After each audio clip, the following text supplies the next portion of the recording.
Eso es para nuestro Señor Jesús, hermanos. Se lo damos mejor. Gloria al Rey. Vaya por favor conmigo en su Biblia a la segunda carta a Timoteo, capítulo 1. Vamos a leer del verso 3 al 6. Y vamos a hablar esta mañana sobre no tener una fe fingida. O, mejor dicho, nuestra fe debe ser sin fingimientos, no fingida. Una fe no fingida es el título del mensaje. Búsquelo por favor, segunda carta a Timoteo, capítulo 1, verso del 3 al 6. Si lo ha encontrado, me dice un fuerte amén. Si no anda Biblia, ahí están las pantallas. Y si usted ya lo ubicó, ayúdemele al vecino para que podamos todos leer la palabra del Señor. ¿Lo tenemos, iglesia? Leemos juntos en el nombre del Padre, del Hijo y del Espíritu Santo. Lea conmigo, por favor. Doy gracias a Dios, al cual sirvo desde mis mayores, ¿cómo, hermano? Con limpia conciencia, de que sin cesar me acuerdo de ti en mis oraciones noche y día, deseando verte al acordarme de tus lágrimas. ¿Para qué dice? Para llenarme de gozo, trayendo a la memoria la fe no fingida que hay en ti, la cual habitó primero en tu abuela Loida y en tu madre Eunice, y estoy seguro que en ti también, por lo cual te aconsejo que avives el fuego del don de Dios que está en ti por la imposición de mis manos. Oramos al Señor, hermano. Padre, gracias damos por esta hora. Invocamos la dulce presencia de su Santo Espíritu, suplicando que nos hable al corazón, que ministre nuestras vidas. Señor, nos permita discernir su palabra y aprender a cuidar el tener una verdadera fe, una fe no fingida, en el nombre de nuestro Señor Jesús. Amén y amén. Puede tomar asiento, hermano. Puede sentarse. Un pastor se acababa de graduar del seminario y muy entusiasmado por sus estudios que le habían costado tanto, fue delegado a un pueblo donde llega un domingo para comenzar a servir allí, predicando la palabra del Señor. Y los hermanitos de la iglesia, que ya existía, había habido un cambio de pastor, pues le hicieron una reunión para recibirlo, ¿verdad?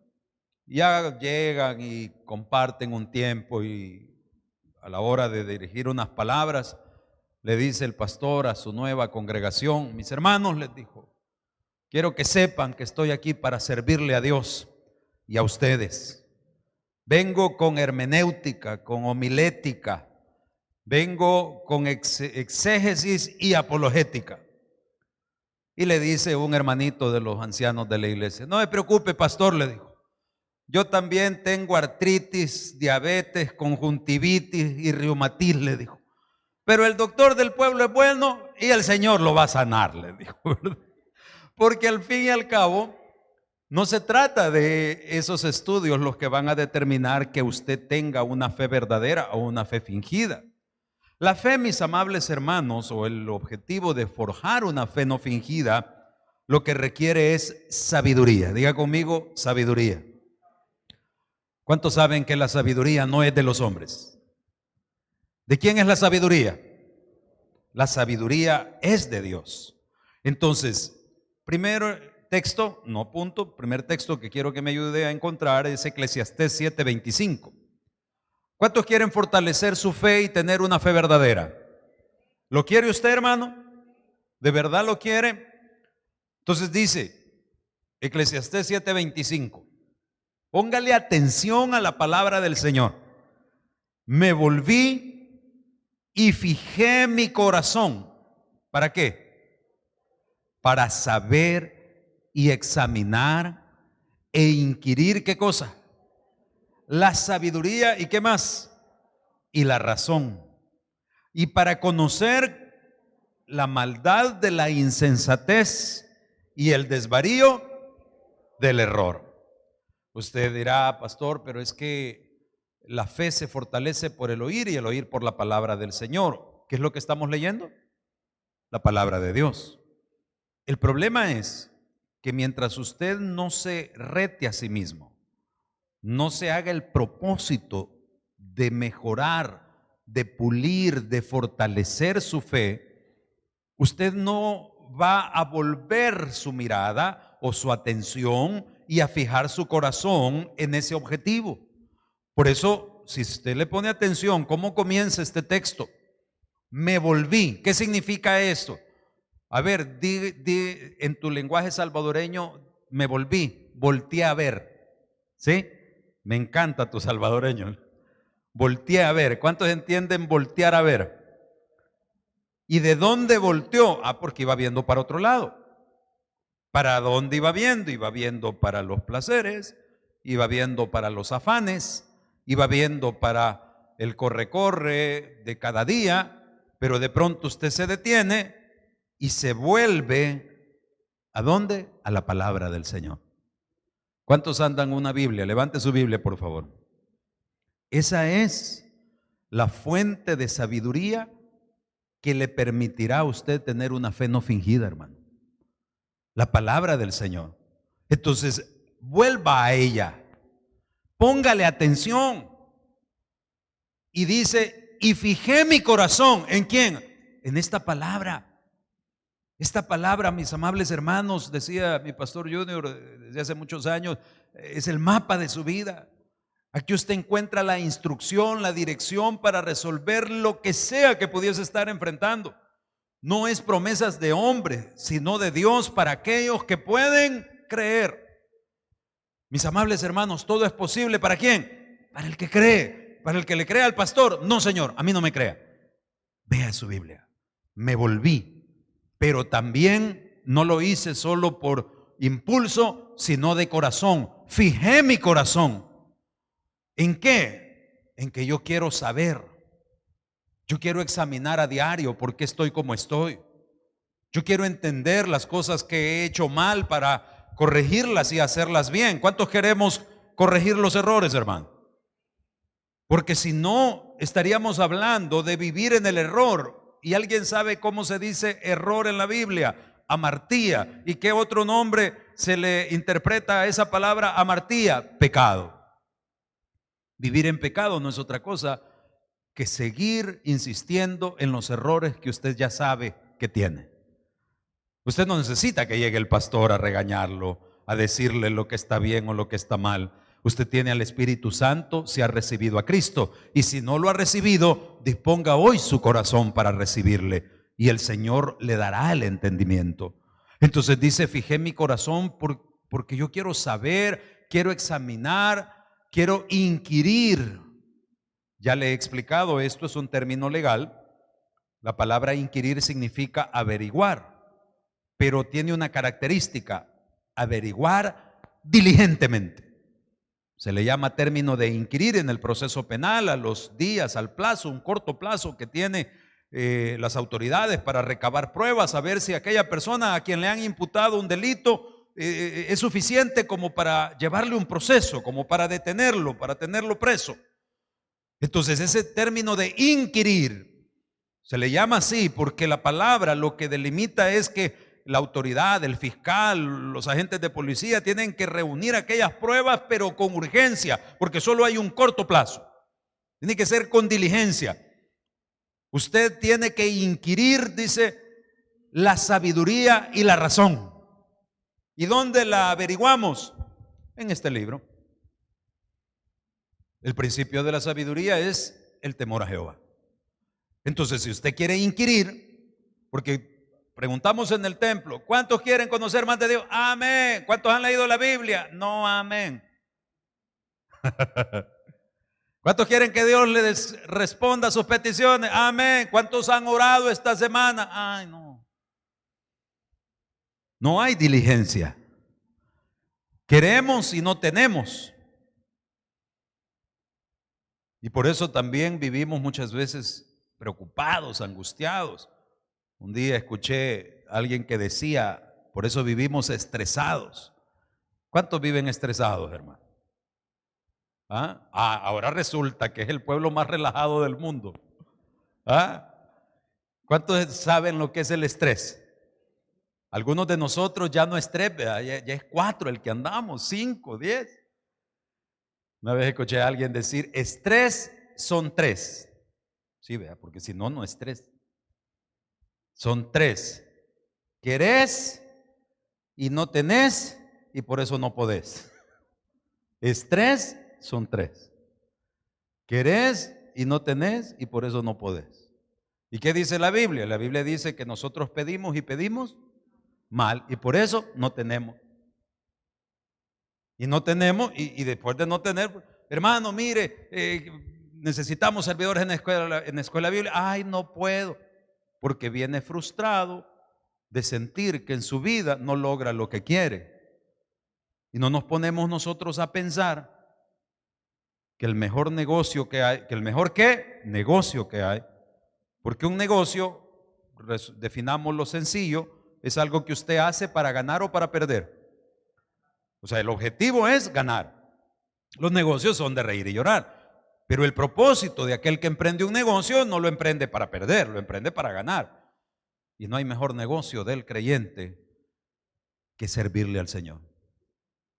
Sírvale al Señor. Nosotros le servimos por gratitud y Dios es tan bueno que habiéndonos dado ya más que suficiente para estar eternamente agradecidos con Él, Él no se queda con nada, sino que nos añade todavía más. ¿Cuántos saben que Dios no se queda con nada? Entonces, mis amables hermanos, de usted depende que cada mañana usted tenga estos requisitos. El deseo de inquirir la sabiduría y la razón. Y el deseo de conocer la maldad de la insensatez. ¿Qué significa la insensatez? Aquellas cosas que hemos hecho y que después decimos, no sé por qué lo hice. ¿A alguien le ha pasado alguna vez? Un arranque de cólera, un arranque pasional, una calentura, un deseo desmedido, y después vienen las consecuencias y decimos, no sé por qué lo hice, no sé en qué momento pasó.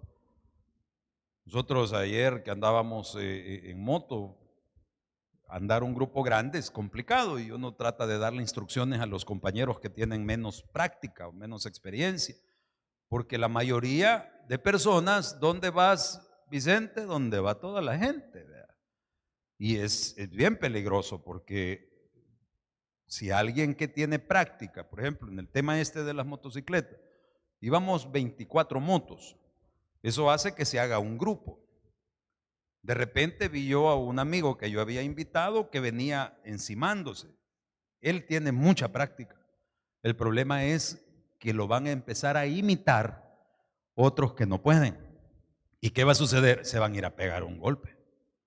Y entonces yo le hice señas, como era mi invitado, entonces le hice señas y se me acercó y le digo, mantenga su lugar, váyase para atrás, vaya, estése quieto.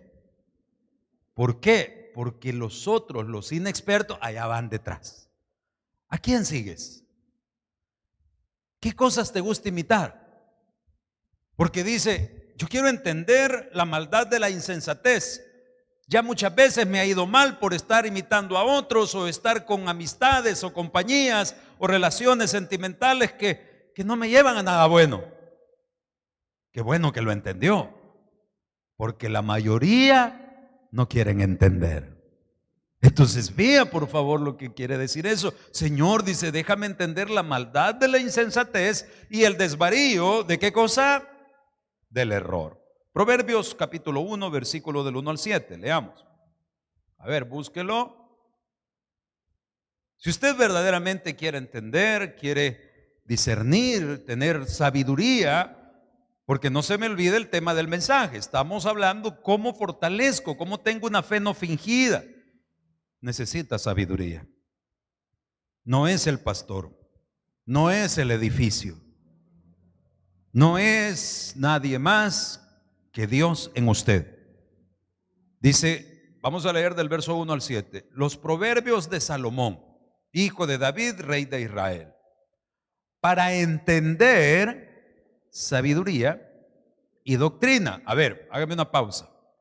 Una vez estaban unos hermanitos comiendo aquí en el Pollo Campero de Zacatecoluca y le dijo una señora, ellos estaban uniformados, y le llamó la atención a una persona que estaba comiendo en la mesa de al lado y le tocó el hombro a uno de los hermanos y le dijo, disculpe, ¿y ustedes de qué secta son?, le dije.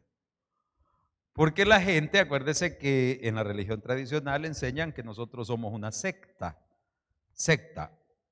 Ya, la palabra no es cesta. Cesta es donde juega basquetbol o donde echa la ropa sucia. Secta, con C. Y cuando usted va al diccionario, pues curiosamente la definición dice que secta es aquello que para el que habla es mentira. O sea, para nosotros ellos son una secta, para ellos nosotros somos una secta. ¿Me explico? Porque el concepto se apega al punto de vista del que habla. O sea, para mí aquellos están equivocados, para ellos yo estoy equivocado. Mire, ¿sabe cuál es el problema? Que no es ni usted ni yo, ni ellos ni nosotros, es lo que Dios dice. Entonces dice que para entender la enseñanza, la doctrina, cuando la gente dice secta es porque no entienden la enseñanza.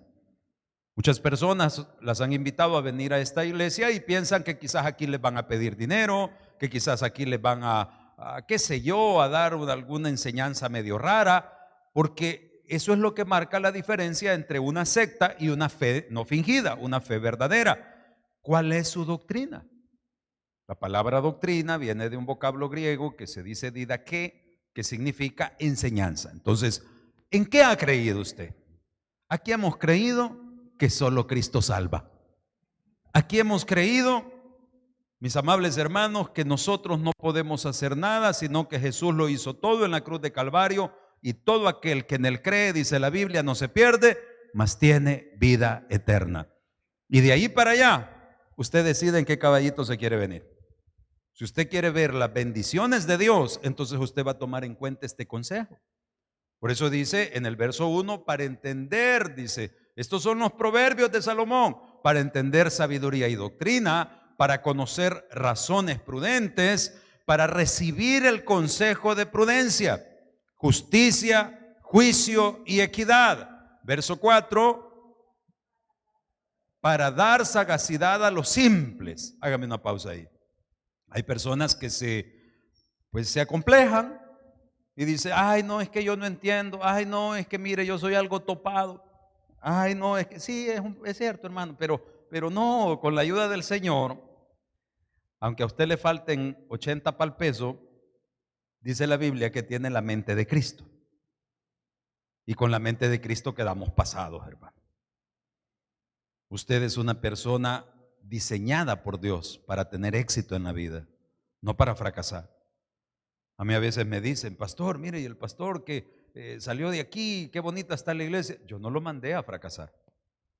Mi anhelo era tutorearlos a todos ellos para que tuvieran éxito proclamando el nombre de nuestro Señor Jesucristo.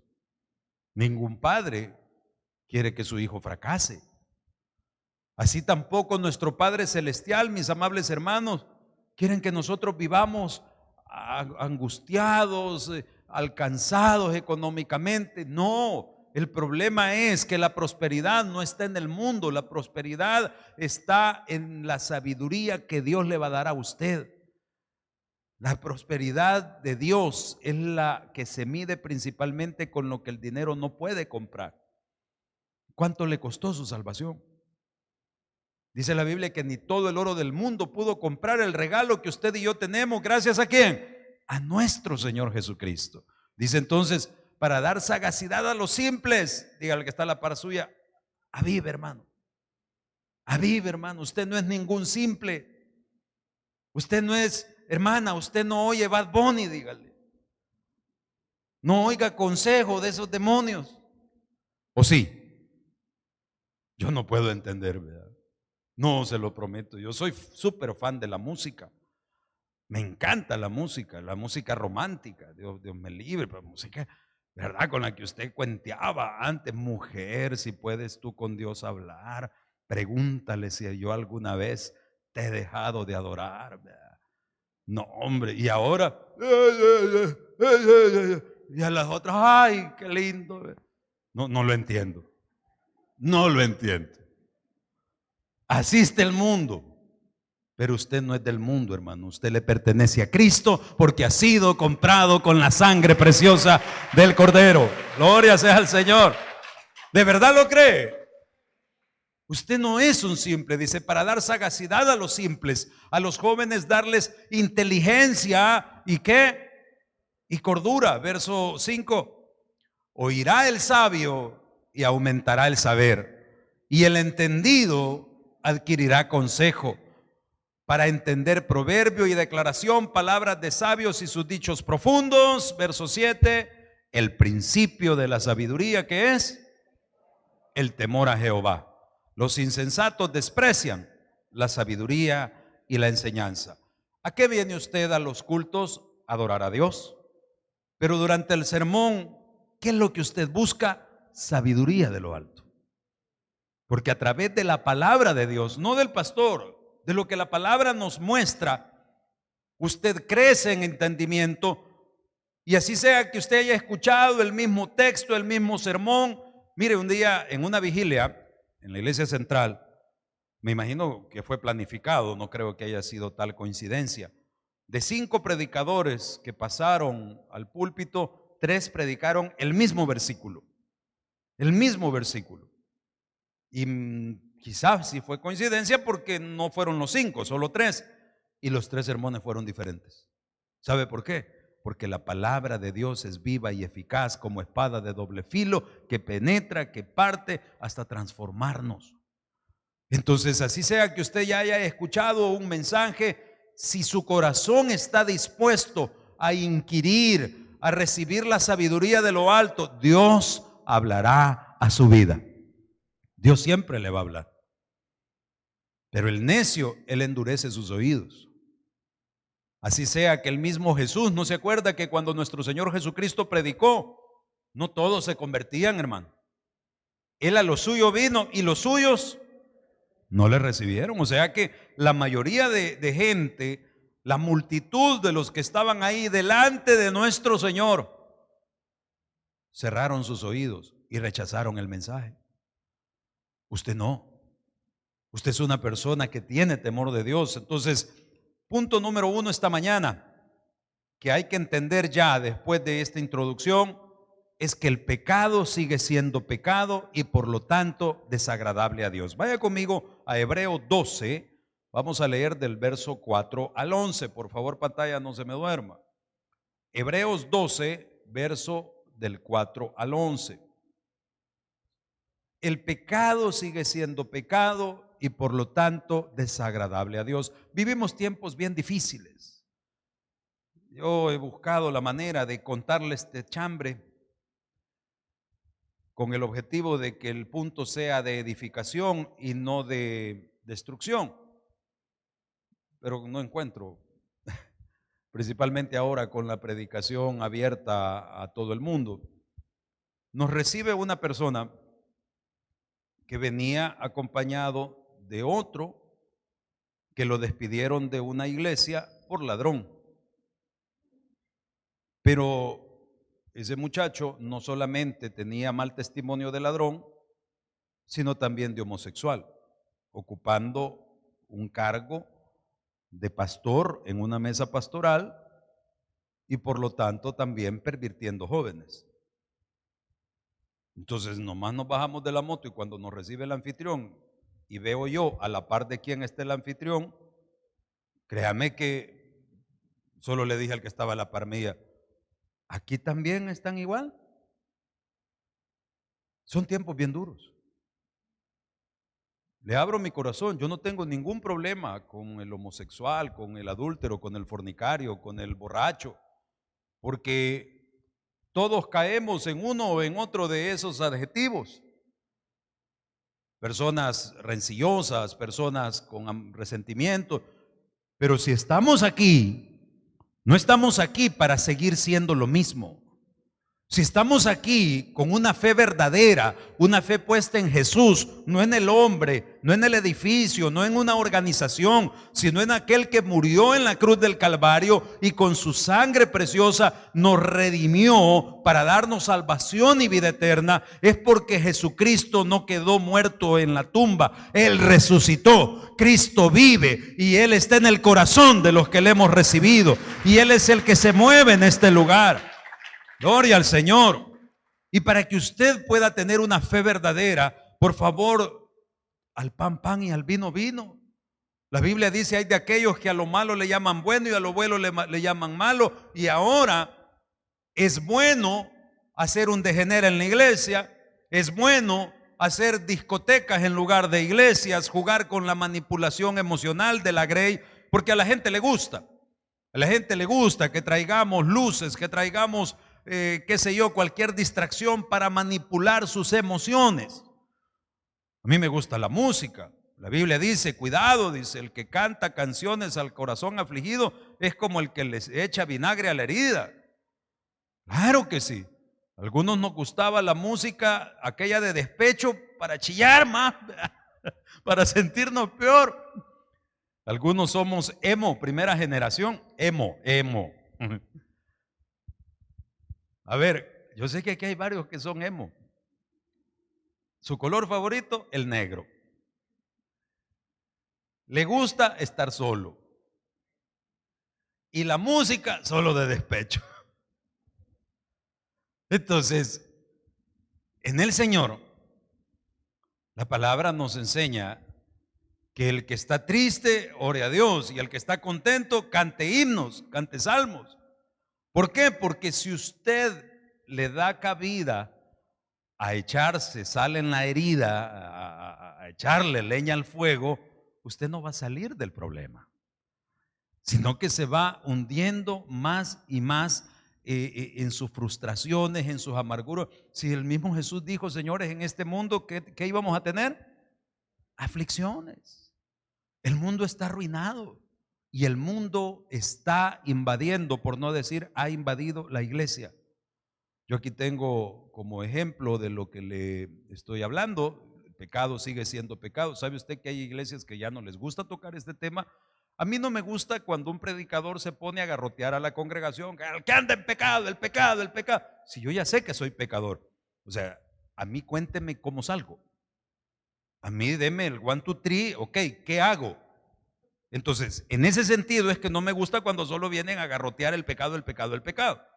No, ok, hablemos la palabra de Dios tal como es. Y lo primero que usted debe entender de la palabra pecado, ya se lo dije hace unos minutos, que no es algo súper espiritufláutico. La palabra pecado tiene su origen en el griego amartía, que significa error. ¿Cuántos aquí cometemos errores? Ahora, cuando hablamos de errores, hay niveles de errores, ¿verdad? Y algunos nos educaron en la religión tradicional y nos dijeron que había pecado venial y pecado mortal. La Biblia no dice eso. En la palabra de Dios no va a encontrar esa clasificación. Pero la palabra de Dios nos enseña que hay pecados de muerte y pecados que no son de muerte. Por ejemplo, honra a tu padre y a tu madre para que tengas largura de días y todo te salga bien. Si nosotros interpretamos esa promesa de Dios en contrario sentido, deshonra a padre y madre, fáltale el respeto a tu padre y a tu madre, ¿y qué van a pasar con los días? Se acortarán y todo te saldrá mal. Otra cosa que usted puede estar plenamente seguro que agrede la santidad de Dios y que trae consecuencia de muerte es cuando nosotros ya no respetamos su presencia. Los desvaríos sexuales, el degenere de este mundo, la perversión, corrupción de menores, pornografía infantil, cosas que llevan a una persona que se supone siervo de Dios. ¿Cuántos siervos o siervas de Dios hay esta mañana en el templo? Aquí no hay alguien, no hay uno solo que haya reconocido a Jesús como su Salvador, que no sea un siervo o sierva de Dios, porque usted fue comprado con la sangre de nuestro Señor Jesucristo, no para servir a sus pasiones, sino para servir a Jesús. Por eso es que Él es el Señor de su vida, el dueño de su vida, para que usted la viva para Él. Antes vivimos para el mundo. Ahora, seamos objetivos. Yo no vengo a darle un sermón espiritufláutico, pastor, pero todos tenemos errores. Sí, Señor. La palabra clave en la Biblia, y lo dice en la primera carta de Juan, es el que practica pecado. La Biblia le llama practicar pecado a aquellos que, como cuando no lo conocíamos, hasta nos jactábamos de nuestros desvaríos. No nos importaba. Pero aquel que tiene a Cristo en su corazón comete errores, claro que sí. Dice la Biblia, el que dice que no peca hace a Dios mentiroso, porque Dios dice que somos pecadores. Y por eso necesitamos de Jesús. Por eso necesitamos entregar nuestra vida a Él. Ahora, cuando usted peca, cuando usted comete un error, es una caída. Y el justo cae 7 veces, ¿y qué hace? Se levanta 7 veces. No le llame pecadito, cipotadas. Son cosas, usted sabe que por amor uno hace locura, ¿verdad? Y yo he conocido personas que me han dicho, es que yo amo a esa persona, es casada, tiene su marido, pero estamos luchando por nuestro amor. Dan ganas de sonarle aquella trompetita de 3 tonos, ¿verdad? Titín. No, hombre, no friegue, hombre. Eso no es amor. Y es totalmente un pecado, es totalmente un error, es un desvarío. Que al fin y al cabo usted no lo va a corregir porque el pastor se lo diga. No, yo le estoy llevando a que usted se pregunte si quiere vivir engañado o engañándose o quiere tener una fe no fingida. Las iglesias y el evangelio está bastante vituperado. Hay personas que dicen, no, ya no queremos saber de iglesia, ya no queremos saber de pastores. Lo felicito, gloria a Dios. Así fue el estilo desde un principio. Desde un principio usted no tenía que poner la mirada en el pastor, no tenía que poner la mirada en la iglesia como edificio, como institución. La mirada tiene que ponerla en Jesucristo. Es Jesús el autor y consumador de la fe. Es Jesús quien le dio a usted el regalo de vida eterna. ¿Para qué? Para perdón de nuestros pecados. El pecado sigue siendo pecado y es desagradable a Dios. Ahora dice, porque aún no habéis resistido, ¿hasta dónde? Hasta la sangre, combatiendo contra el pecado. Y habéis olvidado, dice, la exhortación que como a hijos se os dirige, diciendo, hijo mío, no menosprecies la disciplina del Señor, ni desmayes cuando eres reprendido por Él. Hágame una pausa ahí. Hermanito precioso, hermanita linda, ¿en serio usted creyó que podía vivir su vida desordenadamente y contra la voluntad de Dios? Por lo que sea. No me compete conocer su error, solo le pregunto, porque esa es la reflexión que yo me hago a diario. Y la Biblia dice, ¿tomará el hombre fuego en su seno sin que sus vestidos ardan? ¿Verdaderamente crees que puedes burlar a Dios viviendo una vida declarada de errores, de libertinaje, de desvaríos y creer que todo te va a ir bien? No es así. No os engañéis, dice. Dios no puede ser burlado. Nos acercamos al cierre del año 2022. No sé cómo ha sido este año para usted, pero sí sé cómo puede ser. Si usted hoy toma una decisión de vivir una fe no fingida. Usted puede oír cantidad de gente renegar que porque las iglesias, los pastores, sí señor, tráigame uno a quien Jesús de Nazaret le haya mentido, le haya fallado y le haya defraudado. Cristo no falla, Dios es fiel. Y por la misericordia de Dios no hemos sido consumidos, y este día es el día que Dios nos ha regalado para alegrarnos, para gozarnos de saber que si Dios es con nosotros, ¿quién contra nosotros, iglesia? Va a ser una semana de bendición si usted camina de la mano con Dios. Va a ser una semana de gozo si usted camina de la mano con Dios. No va a ser una semana sin problemas, porque la victoria es el resultado favorable ¿de qué? De una batalla. Y la batalla que nos espera esta semana son los problemas.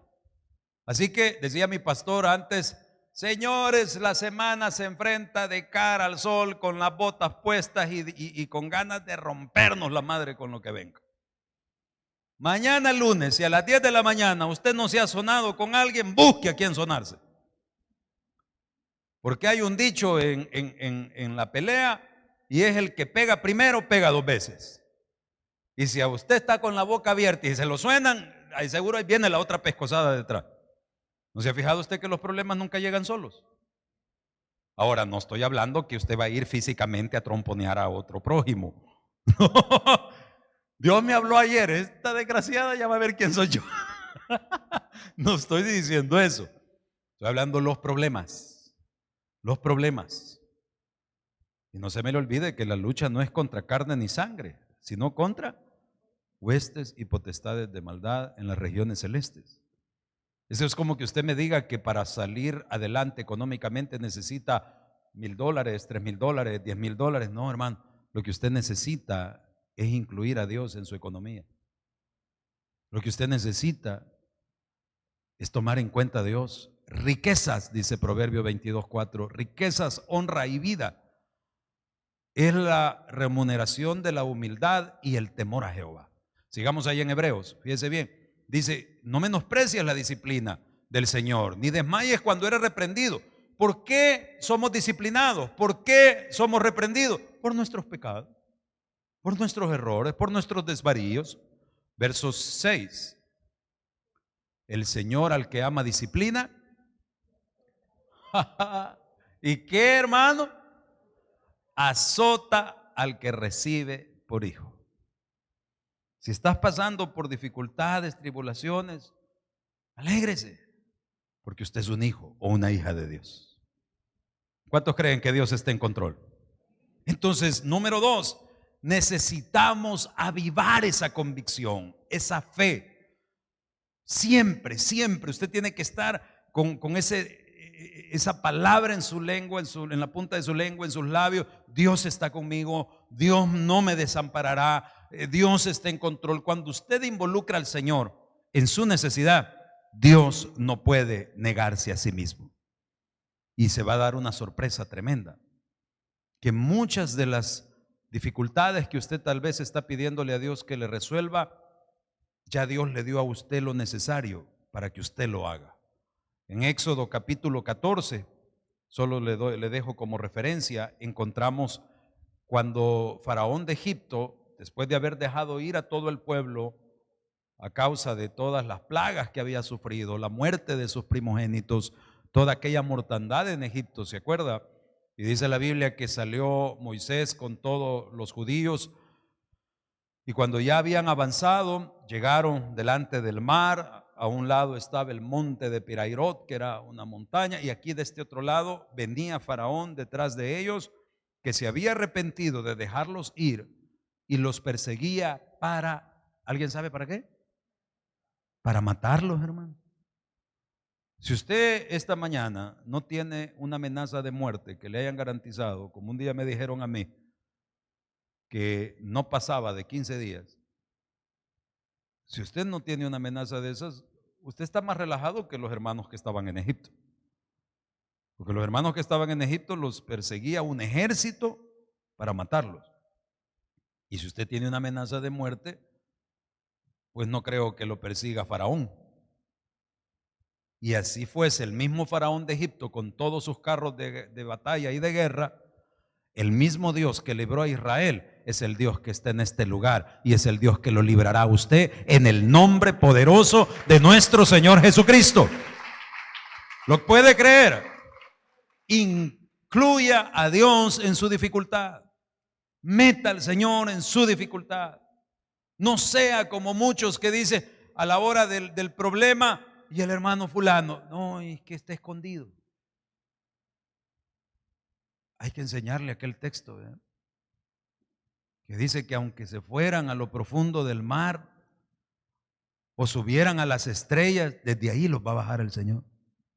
¿Hay algún lugar donde te puedas ir fuera del alcance de Dios, hermano?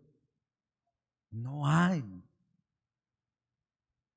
El refugio verdadero para su vida en medio de cualquier tribulación es esa silla donde usted está sentado. Esa silla, valore esa silla de donde usted se sienta, no por la silla en sí, sino por lo que representa, que usted ha venido a buscar la bendición, la protección de nuestro Señor. ¿Acaso hay algo imposible para mi Dios? Ahora es necesario que nosotros forjemos carácter. Un día almorzando con un amigo y hermano, estudiante de seminario, me dice: pastor, deme un consejo, me dijo, de crecimiento espiritual. Forje carácter. ¿Cómo así? Me dijo. Hay situaciones en la vida que, así como cuando venían por el Señor Jesús, ya no tienen vuelta atrás. Y lo que ha de ser, que sea. No porque usted se la lleva de macho, no estoy hablando de machismo, no estoy hablando de la soberbia de decir que yo, con lo que venga. No, no. ¿Cuántos saben en quién han fundamentado su vida? ¿Cuántos saben a quién han creído? ¿A quién le ha creído, hermano? Ay, Dios, no creo yo. ¿A quién le ha creído, iglesia? Hoy hay varios que todavía dicen Dios, se los expliqué el viernes. Dios puede ser hasta el diablo, porque Él es el Dios de este siglo. El nombre que es por sobre todo nombre, el nombre ante el cual se doblega toda potestad de los que están en el cielo, en la tierra y debajo de la tierra, es el nombre de Jesús de Nazaret, nuestro Salvador, hermano. Ese es el nombre. Ese es el nombre. Y usted tiene que acostumbrarse a decirlo con convicción. Jesús, Jesús. Le trajeron un endemoniado a los discípulos y los discípulos le dijeron: diablo, salí. Así como algunos hermanitos: en el nombre de Jesús, en el nombre de Jesús salí. De que no es mentira. Yo supe de un hermanito: diablo, salí. Y le dijo el endemoniado: ¿qué me estás hablando vos? Le dijo: si vos andas con la hermana fulana. Perdóname, diablo, le dijo. Pero salí, mira que la gente me está viendo. ¿En serio? Así está el pueblo de Dios, humillado y amedrentado, como cuando Goliat humillaba a todas las huestes del ejército de Israel. Porque hasta para decir el nombre de su victoria: Jesús, Jesús. Oigan, de unos gatos que le... ¿No ha visto unas tiricias que ni ganas de darles de comer dan? Le ven los bigotes todos quebrados. Eso. Así salen varios hermanitos. ¿Y cómo vamos, hermano? En victoria. No, tiene usted mire, viene Moisés y le dice al pueblo: no se preocupen y ved la salvación que Dios hará. Y clama Moisés y le dice: Señor, le dice, por favor, mira que vienen los egipcios detrás de nosotros, sálvanos. Y le dice el Señor: ¿y qué me estás pidiendo, Moisés? ¿Qué no has visto todo lo que hice en Egipto para sacarlo? ¿Qué no te has dado cuenta que si hasta el día de hoy no te mató el COVID, ni las aranas, ni tu suegra, es porque yo te he cuidado, Moisés? ¿Cuántos saben que Dios ha sido fiel, hermano? Levanta tu vara, le dijo a Moisés. A ver, esta mañana usted tiene la vara de Dios en su mano. Esta palabra es la que usted tiene que poner en alto esta semana cuando vaya a enfrentar cualquier dificultad.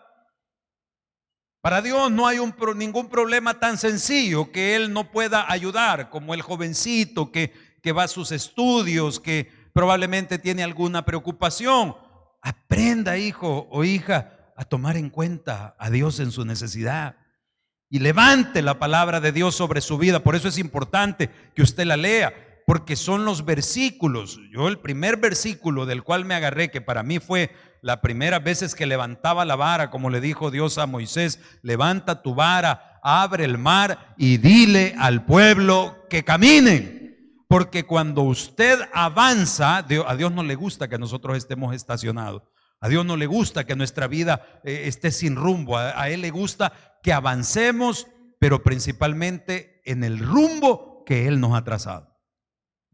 El primer versículo que yo tomé como vara de victoria fue Filipenses 4:13. ¿Qué dice Filipenses 4:13? Todo lo puedo en Cristo que me fortalece. Iba a un examen de la universidad, estudiaba, porque Dios no le va a mandar un ángel para que le dé copia, no es así. Tampoco Dios le va a mandar un ángel con una bolsa de dinero para que usted se quede acostado todo el día. No es así. O para que usted despilfarre y después, ay Señor, mira, préstame unos 20 pesitos, Señor, y Dios le va a mandar al ángel. No, no es así. Dios hace lo imposible, lo posible lo hacemos nosotros. Dios nos muestra lo sobrenatural, lo natural nos corresponde a nosotros. Dame palabra, dice en un sticker por ahí, Señor, dame una revelación. Y dice Dios, anda a trabajar y yo te bendeciré. Dios va a bendecir su esfuerzo, el fruto de su trabajo, principalmente cuando usted tiene una fe no fingida. Incluye al Señor. Todo lo puedo en Cristo. Estudiaba y después me encomendaba antes de empezar el examen, Señor, ayúdame a recordar lo estudiado. En el nombre de Jesús, todo lo puedo en Cristo. A la hora de comenzar a llevar mis finanzas, a la hora de cuando nos casamos y los problemas familiares, todo lo puedo en Cristo. Tuve problemas en algunos negocios y yo sabía que Dios no me iba a desamparar. ¿Por qué? Porque yo tenía mi vara, yo tenía ese texto al cual me había aferrado. Cada uno tiene uno diferente, según lo que Dios le va hablando. Pero no es con golpes, no es con armas materiales, sino con el poder de Dios que se glorifica en el que cree, en el que tiene una fe no fingida. Todo lo puedo en Cristo que me fortalece. Avivamos esa fe. Por último, para cerrar el mensaje de esta mañana, mis queridos hermanos, es importante que usted atienda las señales. Atienda las señales. Una señal apunta a un objetivo. Por ejemplo, usted va hacia una dirección que no conoce y pues lo normal es que haya roto, bienvenido al pueblo tal o a tantos kilómetros. Las señales le quieren enseñar algo, le apuntan a un objetivo. Cuando dice en la carretera límite de velocidad, significa que usted no debe pasar de ahí para que usted no vaya a tener un accidente. Hay un propósito. Los milagros de nuestro Señor Jesucristo no eran en sí un objetivo, eran señales. Fíjese bien. Señor, si tocar el borde de su manto será sana. Señor, que pueda ver. Señor, he sido paralítico, permíteme levantarme. Todos esos milagros, si bien es cierto, para las personas fueron como un logro, pero en Jesús el objetivo era que a través de esos milagros el pueblo entendiese que solo en Él había salvación y vida eterna. Entonces, si usted quiere tener una fe no fingida, no es porque usted ha logrado cosas o ha logrado milagros, sino porque usted ha entendido que todo eso que Dios le ha mostrado es para que usted testifique a otros que solo en Cristo hay vida eterna. Una fe no fingida es aquella que no para de compartir las buenas nuevas, que no para de invitar a más personas. Dice la Biblia que llegaron los judíos, Mateo 12, 38 al 40. Leámoslo, vale la pena. Mateo 12, 38 al 40. Vinieron los judíos. 12, 38. Entonces respondieron algunos de los escribas y los fariseos diciendo: Maestro, ¿qué le dijeron? Deseamos ver de ti señal. Verso 39. Él le respondió y les dijo: la generación mala y adúltera demanda señal, pero señal no le será dada, sino la señal del profeta Jonás. Verso 40. Porque como estuvo Jonás en el vientre del gran pez 3 días y 3 noches, así estará el Hijo del Hombre en el corazón de la tierra 3 días y 3 noches. ¿Qué pasó después? Resucitó. Después de los 3 días el Señor resucitó. Y Él es las primicias de la resurrección. Entonces, cuando nosotros nos enfocamos en el milagrito y no en el hacedor de los milagros, estamos tal cual los fariseos y escribas de aquel día. Muéstranos señal y creeremos en ti. No. Si yo les voy a dar milagros, es para que ustedes vayan y testifiquen el nombre que es por sobre todo nombre. ¿Cuántos estamos dispuestos a testificar esta semana? ¿Cuántos estamos dispuestos a vivir una fe no fingida? a buscar la razón de nuestro desvarío y a entender, hermanos, las razones de nuestros errores para corregir y para que nuestro testimonio sea fiel y podamos declarar a todos que solo Jesús es el Señor. Si usted lo hace, Dios es tan lindo que hará maravillas en usted. Démele un fuerte aplauso al Señor, por favor.